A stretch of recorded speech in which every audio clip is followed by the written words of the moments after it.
Sorry. No problem. All right, y'all. So we about to get started, y'all. Thank y'all for tuning in. We about to make sure that we beef it up a little bit more. So I'm gonna try to be higher energy than what I was in the last show because she doesn't like when I just Q&A her and make it like I'm doing Ellen DeGeneres. So right. Anyway, but she has complete control over her. She could ask me some questions as she rolls her eyes at me. Right, you guys don't have any idea. Like, Quinn is my best friend, and we cut up. So I'm used to us just going in, and when he's like asking these questions, and it's like my turn, your turn, your turn, my turn. I'm like, what the fuck you didn't even say nothing about, you know? Mm-hmm. Well, we'll try to make it more like our phone conversations. Right. Okay. All right, so let's look at the camera. All right. Thank you all for tuning into Sophisticated Sunday, produced by Black Spectrum Network. I'm your reader for today with the white woman, Bob, as you all can see. Feeling very soccer mom. I'm Nick Zoe, and this is my co-host. I am Iyani Fadeva Divine, also known as Osun Funke.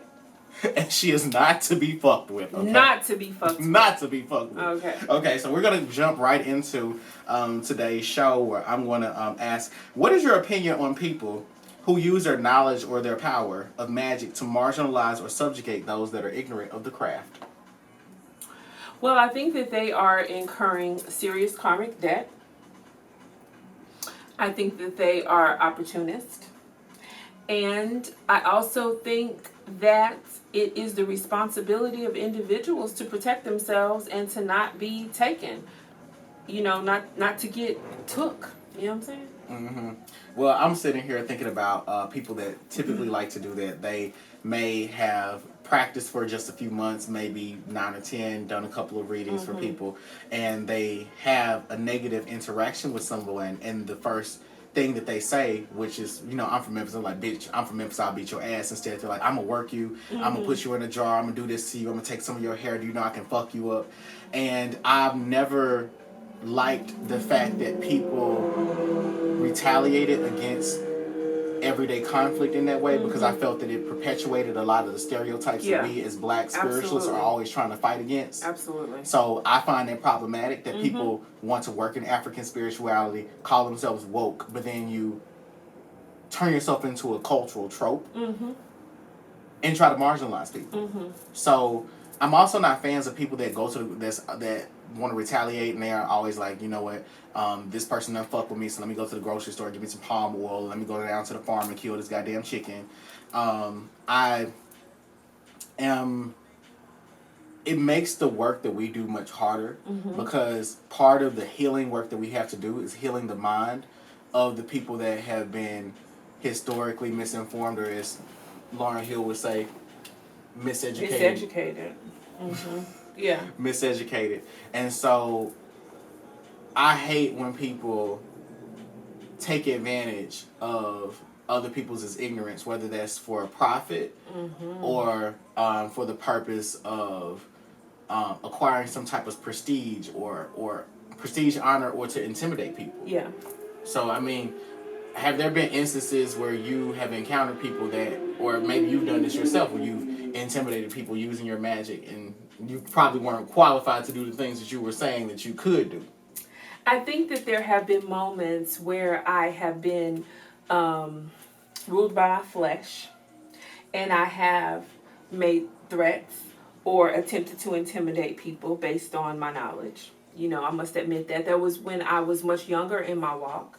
I can't promise that if I got really pissed off right now, though, that I might not tell a bitch, I'll fuck you up, because I can and I just might. You know what I'm saying? But in general, that's not something that I do because I aim to, be just the best version of myself possible. And I aim to move with the highest levels of love and compassion. But like you, I have seen that happen. And I have a couple of things to say about that. The first thing is, people who do that, it's one thing to threaten it. It's another thing to actually, follow through with it. People who are just slinging juju and just doing this and working people, you know, based on the fact that they feel slighted or injured in some way, you know, if it's not justified or if it is illegal spiritually, you know, they're going to have consequences for that. It's unfortunate that they may amass victims in the process, but they are absolutely going to be dealt with. That's the first thing that I would say about that. But then the second thing is, you know, you guys got to be dealt with. How though? I mean, they're going to be dealt with. I can't say. You know, I don't know for sure. It's above you. You know, it's above your pay grade. It's above my pay grade, but I know that they will be dealt with because there are spiritual laws, and when they are broken, there are consequences. Mm-hmm. You know. But what I will say is that, you know, we individually and collectively need to be protected. We need to be covered. And there's some very simple ways that you can do that. And the first one being start working with your ancestors. And I don't mean just leaving them out a stale ass cup of instant coffee or a fucking fruit cup. You can actually start interacting with your ancestors, praying to your ancestors, meditating and allowing them to drop messages into your consciousness. You get what I'm saying? Your ancestors are your first line of defense. And half of these fake ass Facebook witches and YouTube magis, they can't actually even get through your ancestors, much less be able to conjure these deities and send them to you and destroy your life. What we deal with most often, you guys, is self-hexing. Just the notion, the idea, the suggestion that someone might attempt to do something to disrupt your life is enough to send you guys off the deep end, realistically. And then they're paying a black Orisha priest $1,300 to say exactly to remove the magic that this person who is actually incapable of even manifesting the most basic things in their own life. You go and pay somebody to work against the work that they did to you. It's really it's actually a farce. Mm-hmm. Mm-hmm. Well, I'm familiar with somebody that we're both familiar with that mm-hmm. I'm not familiar with anymore.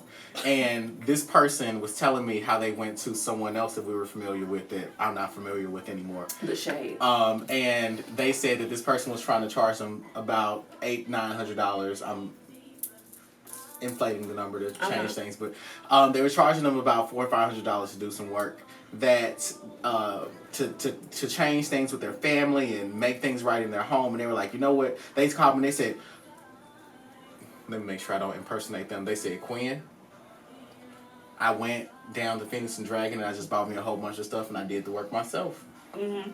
And I said, okay. And their life is still fucked up. I think that they should have paid that $400. But so here's the their thing. life is still fucked up. I think that they should have paid that $400. I stand by that. They went to Phoenix and Dragon, paid a fourth of the price, and their life hasn't even moved an inch out of the destruction that it has once been in. Mm-hmm. I mean, but what is your point? You know, is your point that you should defer spiritual work to a professional over doing it yourself? Mm-hmm. So, yes, I agree with that. Mm-hmm. I feel like if you can't bless yourself, you can't curse another motherfucker. And if you can't curse another motherfucker... I think that was a word. You know? Shondo. That's what I was leading up to. That was a word. If you cannot bless yourself, how can you curse another? That was a word right there. Mm-hmm. Yes. And how can you use your limited spiritual ability or your limited knowledge to assess what other people can do? And how do we know if we can really trust the things that you say are your intuition? I mean, you're absolutely right. But what about when people use their intuitive gifts to marginalize or subjugate other people? I mean, I think that is... I feel this about you. Okay. And I want to let you know this message that's on my heart, and I'm hoping that mm-hmm. There's just something that that's not right, and the spirits are telling me that you got to alter your life and set mm-hmm. this and do this up. Mm-hmm.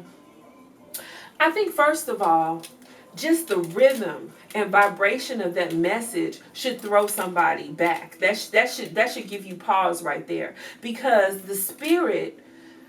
I'm not gonna say okay. Let me back up. That alone should give you pause. Because if there's a spirit out of nowhere that's giving a message to a person out of nowhere that wants you to alter your way of being, that wants you to rethink exactly and entirely who you are, I feel like that alone is enough to make you wonder what is actually the source of that spirit. So that's number one. People have got to be smarter. You know what I'm saying? You got to be smarter. You can't allow yourself to be taken. See, to take is one thing, to steal is another. That's what you guys don't understand. If you allow somebody to take from you, that's your business. If somebody steals from you, that's something completely different. You know what I'm saying? And that's why it's so important for you guys to start working with your ancestors. That's why it's so important for you guys to pray and meditate and drink your water. You know what I'm saying? And take care of yourself. Because when you do that, you vibrate higher. When you vibrate higher, you're closer to spirit. And when you're closer to spirit, it's easier for you to receive those messages. It's easier for your intuition to actually kick in. It's easier for your ori to communicate with your body. If you are all blocked and clogged, you're just going to be left believing what anybody tells you because you don't have your own defense mechanisms in place. Before you ever see a root worker, you should be able to discern on your own, within yourself, into your own life, what is going on. There's no way in hell somebody can send me a Facebook message right now and tell me that they got a message from spirit. Bitch, I was just talking to spirit. What are you talking about? You know what I'm saying? It also makes me question the people that are constantly receiving these messages from spirit, and I'm like, you always receive these messages from spirit, but what work are you doing? Mm-hmm. When do you take action on the things that you're intuiting, or are you just like this message deliverer that just gives messages 24/7?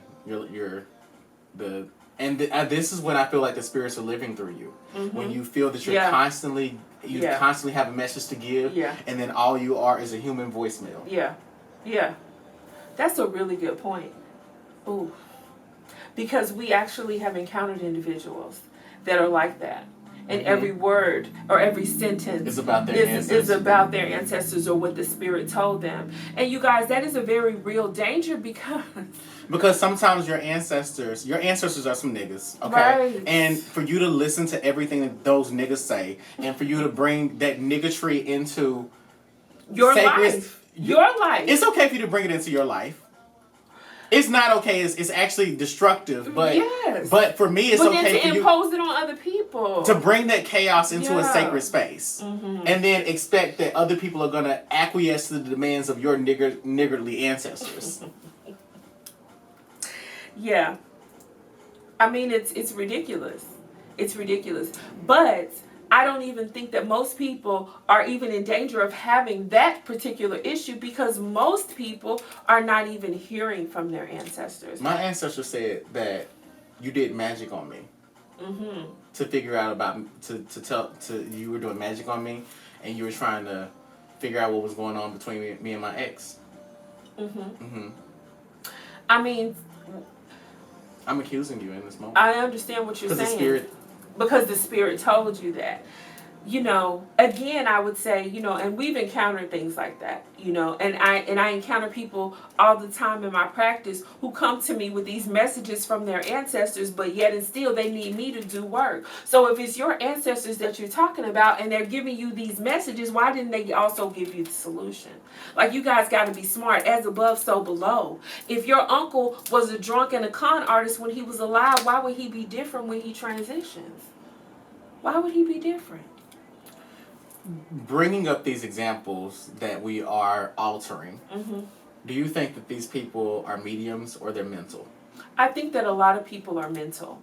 But at the same time, I think that a lot of mental illness is a symptom of spiritual blockage and decay. You get what I'm saying? So I'm not so quick to call people crazy, especially in the African American community, because I think that what the problem is that we do not have institutions in place in our communities anymore to deal with people. I think a lot of times when people present with these mental issues, with bipolarism, and see, okay, I got something for you guys. Let's just break down what bipolarism is. Because actually, bipolarism is the style and the language of the universe. You get what I'm saying? And so if a person is fortunate enough, y'all bear with me, if a person is fortunate enough to be bipolar, they are a very special person indeed. But because we no longer have the institutions in our culture, we no longer have shaman who can actually go and get that person and take them into the woods or wherever and work with them and train them and teach them how to deal with this gift or predicament, however you see it, this person is now relegated to a mental institution, put on meds, and ostracized. Bipolarism is a unique condition that is actually a spiritual circumstance, a spiritual assignment. You get what I'm saying? So I'm careful about calling people crazy. There are some crazy people, absolutely, and you and I know several. There are some crazy people.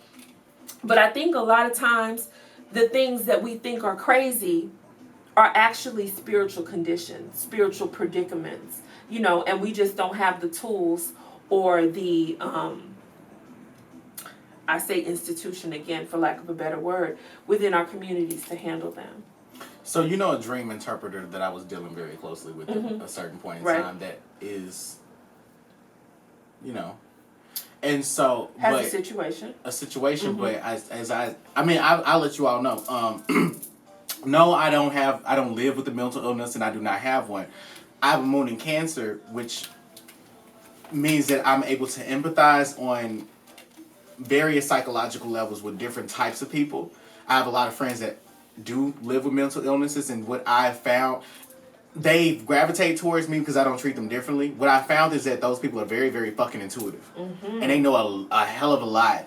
It's just that they have to stop acting on, they need to distinguish between their head voice and the spiritual voice and learn how to act more on the spiritual voice rather than the head voice, because but what a shame it is that they have to figure that out on their own, Quinn. And that's exactly what I'm saying about the way our society is structured at this time, especially for those of us in the diaspora. There was a time where when a person began to hear voices, when they began to have what we now classify as a mental break, they were given to the shaman. They were taken to the priest by the family. And the priest was like, oh, you are the return of whoever this oracle was back in the day. You are the return of that amazing shaman that was here 200 years ago. Oh, you are intended to do this type of work. But we don't have those systems in place. These people have to try to figure it out on their own. And they have to try to figure it out with all the noise in the background. Facebook, Instagram, Tumblr, TV, Netflix, CNN, and everything else that's telling them who they should be, how they should speak, what they should think, how they should feel. You get what I'm saying? It's unfortunate. So let me revise let me provide a revisionist history of what I just said 90 seconds ago. I am that shaman that works with those people. Absolutely. So whether we attribute it to, you got a lot of crazy people in your flock. Whether we attribute this fool, this fucking fool, whether we attribute my ability to minister to those who are mental but also mediums, whether we attribute it to me having a Cancer moon or to my divine destiny as a priest, absolutely, she's speaking about me. Now, what I will say in my experience is that shame on society for putting those people in that predicament. Shame on those of you that are not initiated and don't know shit, that are walking around being monsters rather than being mediums and intimidating people. Therefore, these people that are stigmatized, that are supposed to come for healing, are too afraid to find their healing, and they feel like there's nothing better for them, and they're going to be stuck that way for eternity. Yeah. One of the things that I would preach, and I actually feel like this is a very important moment, You know, those of you who have loved ones, those of you who encounter people, those of you who yourself at times feel like you might be crazy, see a priest. See a traditional, see a priest who is initiated and practices a traditional African spiritual system. I guarantee you there is help for those people. What you have to remember is that we are all created in the image and reflection, the very likeness of the Most High God, and He makes no mistakes. You understand? Now, we can experience trauma and we can make choices and we can have things done to us that will alter that divine creation. But for the most part, we are exactly how we were intended to be. So if a person is a little bit different, it's because they have a purpose. It's because that difference is exactly what society and the community that they're a part of needs. So if you guys know somebody that is struggling with mental illness, if you yourself are struggling with mental illness, see a priest, see a mambo. See me. Yes, see Nexo. Okay, so my next question is it ever okay to initiate harm against someone with your magic? Absolutely. Initiate, not retaliate.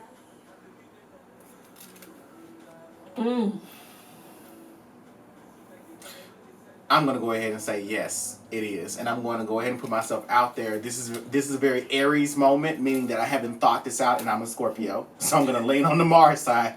I'm a Scorpio, so I think about everything. So I'm just going to throw it out there for the purpose of my goddamn channel. Yes, it is. I may be dead ass wrong, and halfway through this conversation I'll change my opinion. But yes, it is okay for you to initiate harm against people, because I firmly believe you got to start. Don't start no shit, won't be no shit. But the fact is, the matter is, there's gonna be some shit in this world. Always. So sometimes you got to remember.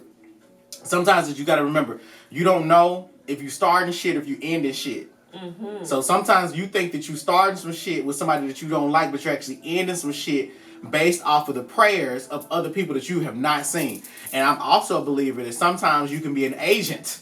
Mm-hmm. Like the Matrix, mm-hmm. and doing the work of God, mm-hmm. and you think you starting shit. So go to a priest or a priestess to make sure that you're not initiating harm, that you are retaliating. But I'm a firm believer that if you want to go to war, go to war.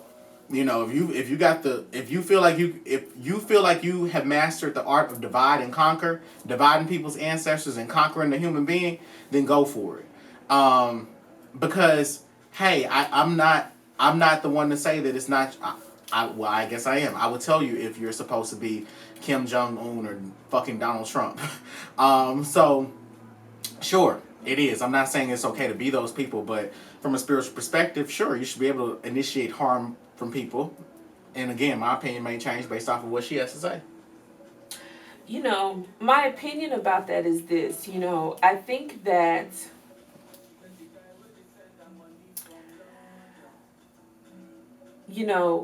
so Aleister Crowley is, famed for saying, do as thou will, but do no harm. You know what I mean? And I kind of like that. You know what I mean? I think that it is our gift and our pleasure to be able to do what we want to do with this life. But I also think that we have the responsibility to not harm or impede others' ability to do the same.